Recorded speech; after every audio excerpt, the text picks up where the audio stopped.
After any serious incident, the first thing most of us do is dial 911. What happens after that?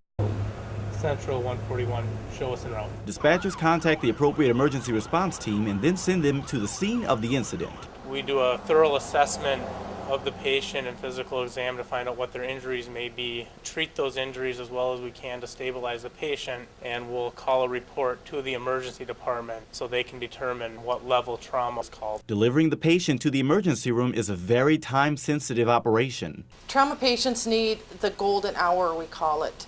They need every resource utilized on them so they have the best outcome. Okay, I'm starting a large bore IV right now. Once in the ER, physicians, surgeons, and other personnel are waiting ready to work on the patient, each with their own specific tasks. After they've helped the patient to the best of their abilities, they recommend the next step of care and send the patient there. Last weekend, the Upper Peninsula's Level 2 Trauma Center at Marquette General Hospital experienced a high volume of trauma cases. One of them being David Bach, a participant in the recent Ore to Shore bike race. During the race, David experienced chest pains. Luckily, teams of paramedics were ready at the scene for any emergency.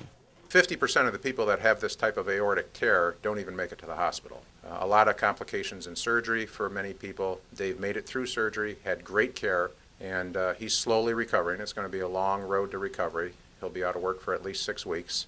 But if we didn't have all the right people in all the right places, and if we weren't here in Marquette, so close to this hospital, Dave wouldn't be alive today. Wesley Williams, TV6 News, Marquette.